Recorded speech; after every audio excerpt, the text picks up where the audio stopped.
Hello everyone and welcome back to the redandbluesiteYT YouTube channel. Thank you guys so much for your support over the last few weeks since the season has kicked off again. Some really great comments, some great interaction with the videos, and I'm just really happy that you guys are enjoying the content that's coming out of the channel right now.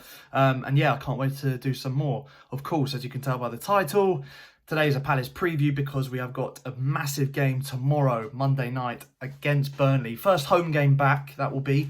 And yeah, as I said already, going to be a massive game in our hunt to finish at least in the top 10, maybe even a little bit better, who knows. Looking back at and just finishing off the thoughts on the last game, obviously a battering 4-0 away to Liverpool. Ended up being the game that would get Liverpool the title. Not directly, but indirectly through Chelsea, obviously beating Man City just after that a few days later. They were hunting for the title, getting that win that would get them one step closer to the title. They were on just a robotic form, you know, where all the players were just like machines. They were kept on going, kept on trying to press, gave us no time on the ball. It was just, overall, I thought that I wasn't too disheartened by the 4-0 result. Of course, the team didn't play very well, of course, but I'm not going to grill them because I think we just caught Liverpool on the wrong day. You know, it was just one of those days where Liverpool just wanted it so much, and they have so much on the line. Obviously, a Premier League title, first time in 30 years they've won the title. Congratulations to them. And they knew could potentially be a win away with a win against us. So I can. You know, I'm not going to slaughter the players for it, especially because all four of the goals were really well taken. Question marks slightly over Hennessy for the first one, but for the rest of them, I don't really blame him for any of them. And all in all, I just think that with the rotation and the injuries we had, it made the job a lot harder for us before kickoff even started, you know, before the game even started. And even when the game did kick off, Zaha obviously went off injured, and it was going to be an uphill battle from there anyway. So I'm not too disheartened by that, but we do need to change our fortunes going into this game. And I mentioned Zaha already, and news coming out of the club in Roy Hodgson's press conference that he's hoping that Zaha will be ready for tomorrow, along with Guaita. It looks like those two may well start tomorrow night, which is great news, of course.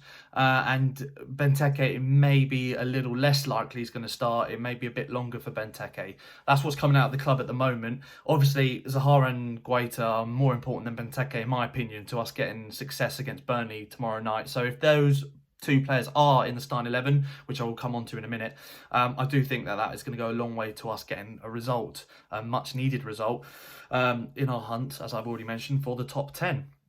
Looking at how we need to tactically approach this game and what I'm expecting, of course, first and foremost, it's going to be our first home game back, which is, although there are going to be no fans there, I think that's going to be great for the players. They'll obviously be in familiar surroundings.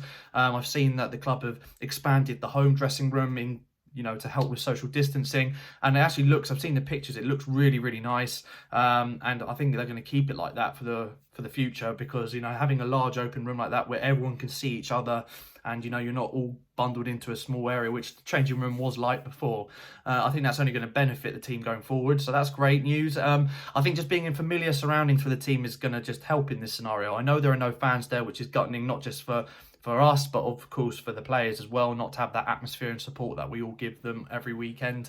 But I do think that's going to give us the slight edge.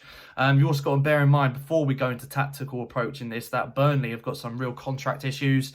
They've got a long list of players actually that are not at the moment eligible to play, or they're going to be struggling to play due to contract issues with the contracts running down, and not wanting to sign new ones, or trying to get over the line a new contract. I think Chris Wood and Ashley Barnes both won't be able to play. Gunnarsson.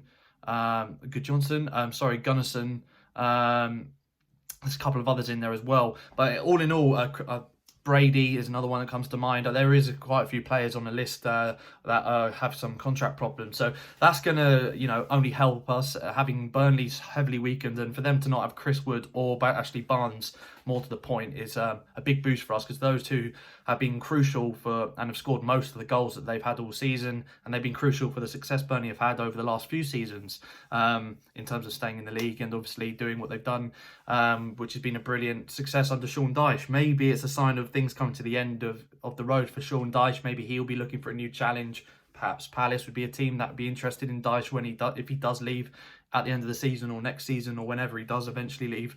Who knows? But I think that's going to have a massive impact in today, and it's going to be interesting. I really hope Roy reverts back to the tactic we used against Bournemouth, which worked so efficiently, pressing them from the off and hopefully getting an early goal. And by early goal, I mean first 25 minutes before the first water break, really. I think if we can get a goal before then, that's going to really help settle nerves, to settle any tension. And of course, it will help us then go and dictate the tempo from there, you'd expect. If we're able to get a quick second like we did against Bournemouth as well, then all of a sudden, with players like Cahill and hopefully Scott Dan coming back into the centre defence as well, I think that we'll be able to see out a 2-0 win from there. It's much less stressful now holding on to a lead with those, definitely Cahill at the back and Guaita if he's in goal. It's definitely less stressful as a Palace fan now. We've got the players to be able to get clean sheets. One of the best defences in the league, in the top. I think we're in the top 6 still in terms of clean sheets kept, and obviously, worth pointing out as well that our record against teams in the bottom half of the table is very good as well. We're in the top 5 for results against the bottom half teams as well. So our record shows that we should be getting something out of this game. And as I mentioned, if we are going to try and get 8th, if there's any possibility of getting 8th, but more importantly, getting a top 10 finish, which is definitely the aim that Roy's set out to the team for the rest of the season, we've got to get a win here.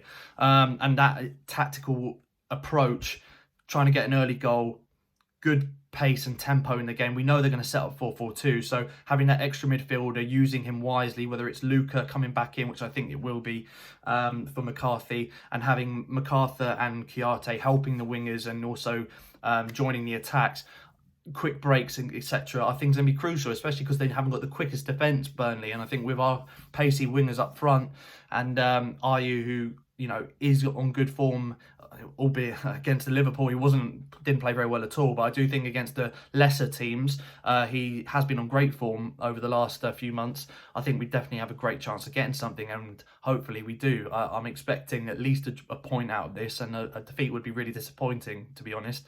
Looking how we're going to set up, I said 4-3-3 is going to be the way we're going to go now to the end of the season. And will we start a youngster? I'm not sure he will. I don't think Roy will start anyone until towards the end of the season. I am expecting, again, like against Liverpool, for a youngster or two to come off the bench and get game time, but starting them, I'm not so sure Roy will do. Guaita in goal is what I'm hoping. This is if everyone's fit that he's mentioned will be fit. Guaita in goal is this is my predicted 11. Ward, Dan Cahill and Van Aanholt, which is pretty much the starting back 4 right now, I'd say. Then obviously Luca in the holding midfield role, captain, MacArthur, Chiarte, Ayew, Townsend, Zaha. That's how I would set up, and I'd love to see, as I've mentioned each week, Pierre-Emerick coming on maybe a bit earlier this time, especially if it's against Burnley at home, and if we're winning, I'd love to see Pierre-Emerick come on with about half an hour left to play and give him some decent game time. Same with Tyreek Mitchell. If Van Aanholt's getting a bit leggy, because he's played in every game so far this season since coming back, the Premier League restarting, I think that he may need some time to, just to have a rest. And I'd love to see Mitchell stepping up to the plate and seeing what he can do in a Premier League match, because I really do rate him quite highly. And that's my thoughts. As I mentioned, guys, if we stick to the game plan we did against Bournemouth, I can see a win here for sure. And I think that the players will be up for it. They'll realise the importance of a win here in terms of their goals for the end of the season. And I'm expecting things. I'm not gonna necessarily think we're gonna keep a clean sheet, because I think Burnley on their day can trouble any team. Rodriguez is going to be a big threat if he's playing. The rumours he's got a knock, but if he is fit, he's going to be a handful for our defence for sure. On his day, he can score from anywhere, really. He's a good player on his day, Rodriguez. I do rate him. So I am going to predict a win for Palace, but I'm going to go 2-1. I'm going to give Burnley a goal, and again, it's like Bournemouth. It's all going to be about how we start the game, where to settle my nerves on how the game's going to go. If I see a good start and a good tempo and a good indicator of where things are going, then that will settle me down a bit and will give not just the fans confidence, but the rest of the team confidence if they start off strong and positive. And I think Roy will do that. So, of course, let me know your thoughts down below, guys. That's my quick preview. I will, of course, be doing the watch along, as I have been doing throughout the last few weeks since the Premier League restarted. Last couple of games, of course, 1 win, 1 defeat. Hopefully we can get another win on the board. But there's been great viewing numbers on those, and getting you guys interacted and watching the game with me. It's been great to talk to you all, and I've really enjoyed the stream. So I will be doing around half an hour before kickoff. I'll go live tomorrow. So do check in with the stream, and you can dip in and out whenever you want. It's great to do the watch along with you guys. So be sure to tune into that. But until then, of course, like, share, subscribe. Put your thoughts down below on the team and how you think the game will go. Always read the comments, and I'd love to know your opinions. Like, share, subscribe if you haven't already, and I'll see you guys tomorrow.